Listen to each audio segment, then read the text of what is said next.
Bienvenue sur votre podcast, la chaîne podcast du premier magazine qui influence positivement ta vie, Postemag. Actu, débat, témoignages, psycho, lifestyle, voyage, santé. Installe-toi confortablement, prends un thé, c'est ton moment. Rejoins cette fabuleuse communauté et abonne-toi pour ne manquer aucun épisode. Hello la team, j'espère que vous allez bien. On se retrouve aujourd'hui pour un nouvel épisode pour parler des couples mixtes et puis particulièrement de comment réussir sa vie à deux lorsqu'on est un couple mixte. J'espère que ce nouvel épisode vous plaira. Let's go! Alors déjà, c'est quoi un couple mixte? Un couple mixte, c'est deux personnes issues de on va dire, pour là la définition, de deux cultures différentes. Même si, on peut très bien dire, admettons, je vais prendre deux pays d'Afrique proche, le Congo-Brazzaville, le Congo-Kinshasa.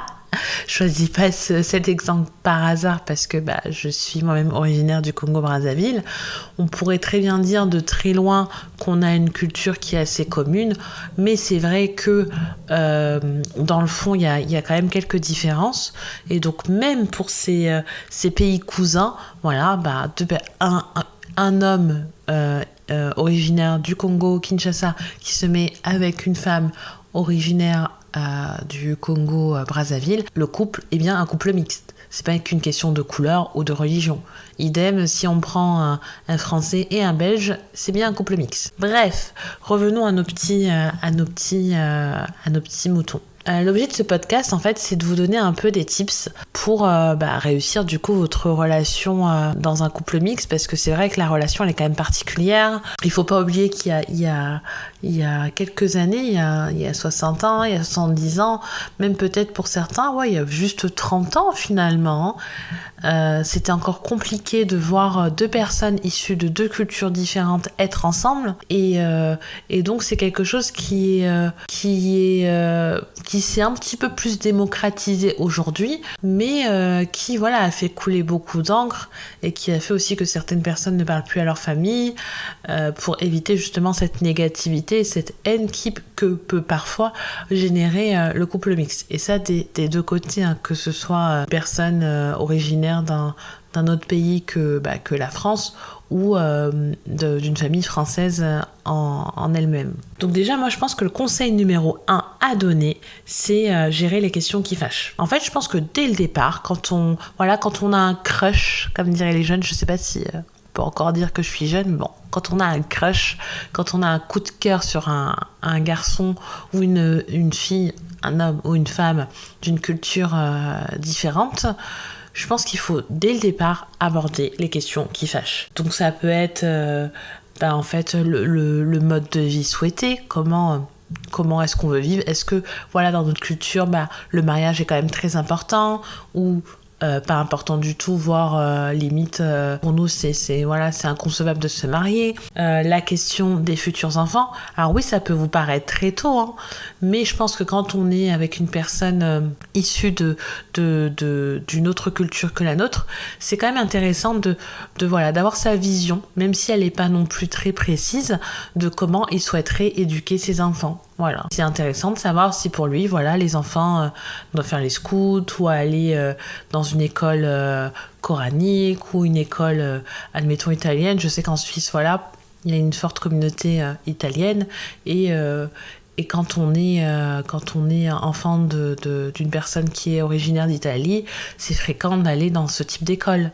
Ça peut être aussi une école où on apprend justement la religion juive. Enfin, il y a pas mal de choses. Mais je pense que c'est intéressant de savoir comment est-ce que l'éducation des enfants sera faite. Il va aussi falloir parler des questions qui fâchent. Ça peut être aussi la place de la famille dans la famille. Je sais que moi je suis originaire d'Afrique et du Congo du coup, et c'est vrai que pour nous la famille elle a une place qui est quand même très importante, et ça peut être gênant pour certains. Par exemple, c'est vrai que moi mes parents ils le font pas personnellement, mais je sais que dans ma famille il y a des parents qui peuvent débarquer comme ça chez les cousins, chez les cousines, sans pression, etc. Ça peut irriter d'autres personnes qui se disent moi dans ma culture, c'est plutôt les cultures occidentales d'ailleurs, avant que la famille passe, il faut d'abord prévenir, il faut c'est quelque chose qui est, voilà, on n'a pas forcément peut-être les mêmes manières de faire et ça peut heurter. La première fois ça passe, deuxième fois peut-être aussi, la troisième fois ça peut devenir un irritant fort. C'est vrai que tout le monde n'est pas dans cette optique de se dire bah voilà, quelqu'un peut passer à l'improviste et puis s'inviter à manger à la maison comme ça. Voilà, c'est des choses un petit peu où au travers d'anecdotes, ça peut se faire assez simplement, hein, pas en mode interrogatoire, type je suis la police et tout, non, en mode non, mais plutôt en mode voilà, anecdote en disant bah voilà, mais du coup, toi, d'où tu viens, comment ça se passe, et la famille, etc., machin. Et je pense que ce qui est bien, c'est que vous allez comprendre comment la personne vivait, comment elle compte vivre, et aussi éloigner déjà et éliminer toutes les questions qui fâchent. Parce qu'on a tous des limites, on a tous, voilà, on a ce qu'on tolère et on a ce qu'on tolère pas. Et là, c'est le moment de découvrir si ce qu'on ne tolère pas est pratiqué par la personne. Le conseil numéro 2, moi je dirais, c'est faire des concessions. Donc ça rejoint un peu quand on a parlé des questions qui fâchent, on a notre petite liste, vous savez, la petite liste des choses qu'on n'aime pas trop ou qu'on aime moyennement. Et bien il faut voilà, échanger, discuter. Je pense qu'il faut aussi faire preuve beaucoup d'empathie. Et la vraie empathie, parce que beaucoup se disent oui, je suis empathique, etc. Non, la vraie empathie, c'est se dire on se met vraiment à la place de la personne. Mais quand on se met à la place de la personne, on se met à la place de la personne en enlevant en fait tout ce qui fait qu'on est nous. Je m'explique. Demain, je vous dis, je me suis mise à la place de mon chéri. C'est que j'ai enlevé ce qui faisait que j'étais moi, c'est-à-dire les limites que je me mettais, mon historique personnel, ma culture, mes pensées, etc. Et je prends cette casquette de monsieur, c'est-à-dire que je me dis, voilà, monsieur, il a grandi dans tel type de famille, avec telle éducation, et donc, effectivement, quand il me sort telle idée, quand je fais vraiment preuve d'empathie, c'est que je me mets à sa place. En gros, je me mets dans ses baskets avec son vécu et son histoire et toutes ses craintes, etc. et toute son éducation. En fait, je me mets à sa place pour comprendre pourquoi il prend ce type de décision. La vraie empathie, c'est ça. Donc c'est pas moi à ta place j'aurais fait, c'est vraiment finalement moi en tant que toi en fait. Moi dans tes baskets, moi en prenant ta casquette, moi en prenant, moi en étant toi, mais réellement toi, avec tout ce qui te compose, de bien et de moins bien.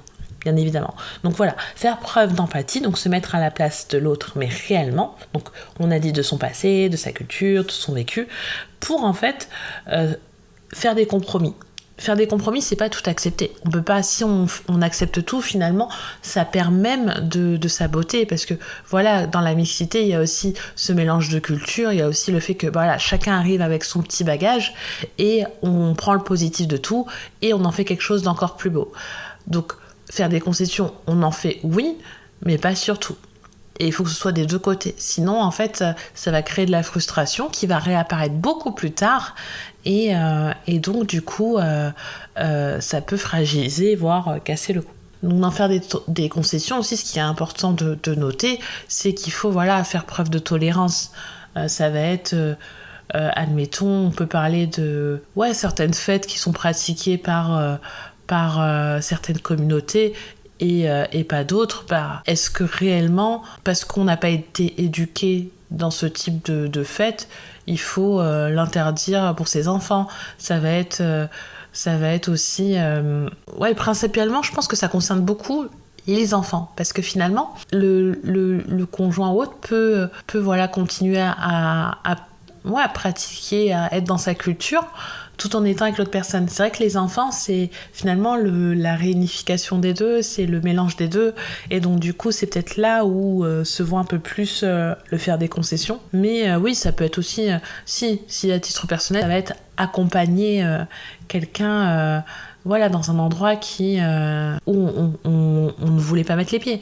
Moi, je pense à un truc, par exemple, dans ma culture, il y a des mariages coutumiers et il y a des dots. Donc la dot, c'est pas non, on achète la femme, c'est pas du tout ça. Si vous voulez, je vous ferai un épisode spécial mariage coutumier ou dot. Bon, là, c'est pas trop le sujet. Mais en gros, peut-être que voilà, mon chéri, il a pas forcément envie d'assister à ça parce qu'il a ses idées préconçues sur la dot. Mais du coup, pour moi, ouais, là, faire une concession, c'est dire, ben voilà, je l'accompagne parce que je sais que c'est important pour elle. Et donc je mets voilà, mes œillères de côté, je mets mon jugement de côté et je fais ça. Donc voilà, une petite concession toute mimi, toute sympa. En 3, ce serait apprendre à vivre avec les différences. Je sais pas si vous voyez, mais ça fait vraiment un petit fil, un petit chemin qui est vraiment bien lié quand même, ces 3 astuces, ces 3 premières astuces. Donc en fait, finalement, quand on a géré les questions qui fâchent, quand on a appris aussi à faire des concessions, en fait, il faut pas vivre avec les différences. Parce que du coup, la concession qu'on a faite, c'est pas pour la sortir 1 an, 2 ans, 3 ans, même 10 ans plus tard, en disant, tu vois, pour toi, j'ai fait ça.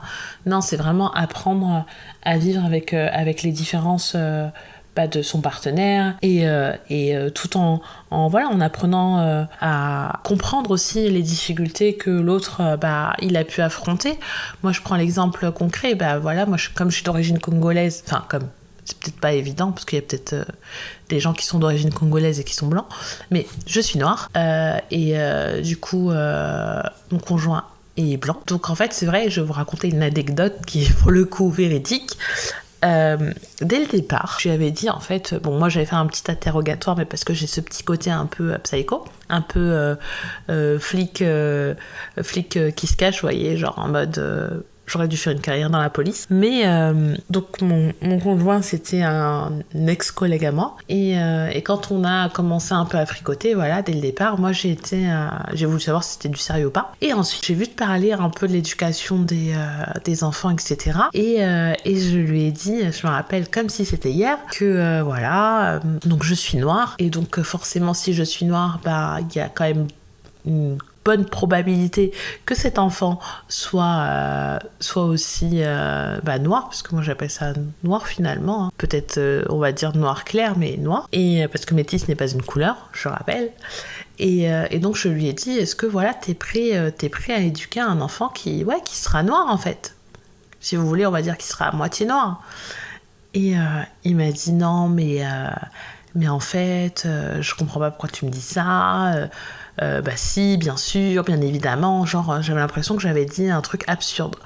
Alors non, pour moi c'était pas absurde, parce que pour moi, élever un blanc qui élève un enfant qui est à moitié noir, ça me fait bizarre de dire à moitié noir, mais à moitié noir, en fait c'est élever un enfant qui va rencontrer des problématiques, qui va potentiellement rencontrer des problématiques que le parent, qui est du coup d'une autre origine, donc n'a pas connu. Donc du coup, c'est vrai que pour moi, quand un homme ou une femme se met avec quelqu'un qui a une culture différente, d'autant plus quand cette personne est occidentale, je pense qu'il faut qu'il ait conscience que le racisme existe, que le racisme anti-blanc n'existe pas, et que son enfant va potentiellement rencontrer des difficultés liées à sa couleur de peau, liées à ses cheveux, liées à son paraître. Parce que même lui, moi je lui ai dit, tu sais, à partir du moment où on aura un enfant, tu vas te balader dans la rue, quoi qu'il arrive, que je sois là ou pas, quand tu seras avec cet enfant-là, on saura que la maman est noire, ou du moins est d'une autre, n'est pas occidentale. Donc forcément, il y aura des regards, peut-être des regards qui vont être des approbateurs, peut-être des regards bienveillant, malveillant, tout ce que vous voulez, mais dans tous les cas, c'est pas pareil quand tu vois un enfant typé caucasien avec un papa typé caucasien ou une maman typée caucasienne. C'est pas pareil. Donc voilà, moi c'était plutôt ça. Est-ce que tu es armé pour avoir un petit peu, comme diraient les Américains, the talk, la conversation avec ton enfant, parce que je pense que quand on est racisé, on a tous eu cette conversation avec nos parents qui nous expliquaient que c'était quoi le monde dehors, et que finalement il y avait aussi des chances qu'on rencontre des problématiques liées à nos origines, qu'on devrait faire mieux, essayer de se dépasser, parce que le monde est difficile, et difficile quand on est racisé. Donc voilà, moi c'était très important pour moi qu'il ait conscience que il y a des problématiques encore aujourd'hui qui tournent autour du racisme et de la discrimination, et qu'il en soit bien conscient, et qu'il ait aussi ce côté un peu compatissant et qui plein de conscience et plein d'accompagnement pour l'enfant qu'il allait avoir. Et aujourd'hui, voilà, on a un enfant et c'est un papa merveilleux, il n'y a pas de sujet. Mais je pense que c'est important avant la conception quand même de conscientiser la personne pour lui faire comprendre que voilà, tu vas rentrer dans un truc où en fait tu n'as pas été éduqué pour affronter ça en fait. Tu n'as pas eu ces bases-là. Donc voilà, peut-être que tu en es conscient, peut-être pas, mais moi je vais t'expliquer. Et du coup, en fait, il faut que cette personne arrive à apprendre à vivre avec les différences. Après, là, je parle beaucoup du côté racisé, mais ça va être apprendre à vivre avec les différences, c'est apprendre à vivre avec...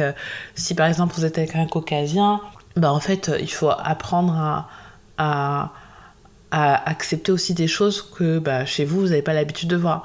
Même si dans ce cas-là, c'est un peu plus facile parce qu'on a tous été à l'école de la République, et finalement, on a quand même une base culturelle. C'est que finalement, quand on est racisé, on a un petit plus que nos parents nous ont donné, mais c'est vrai qu'il y a pas mal de choses quand même qui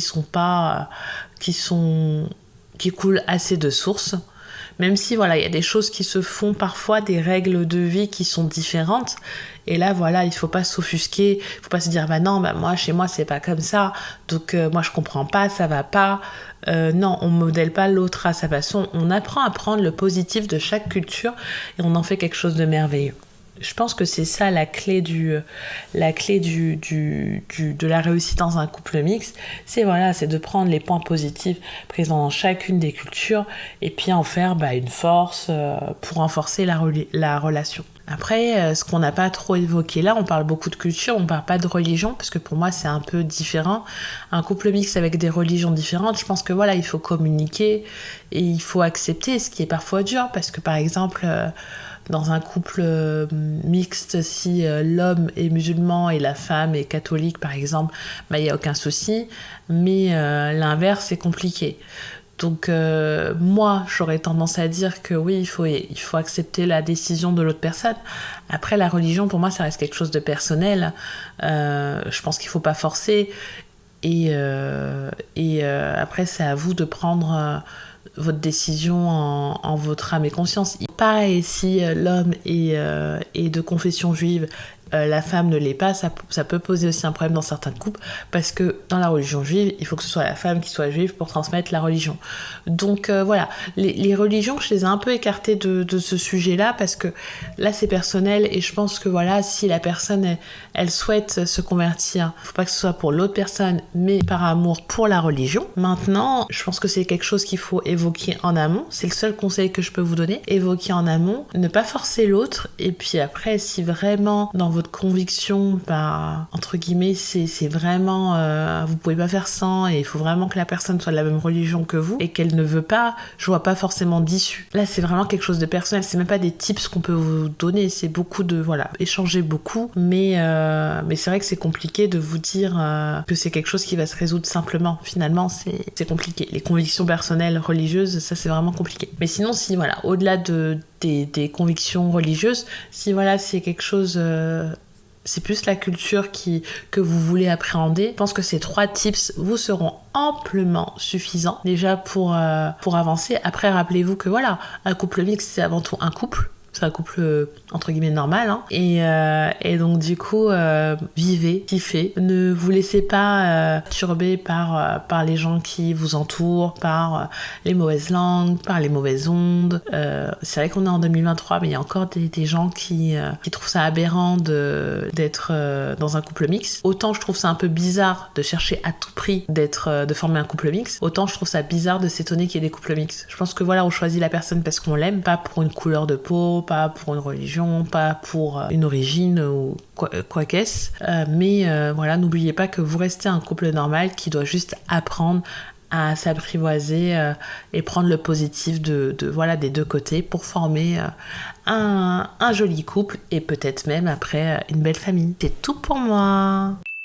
Si vous êtes satisfait de cet épisode, n'hésitez pas à le liker et à le partager à vos proches, c'est gratuit.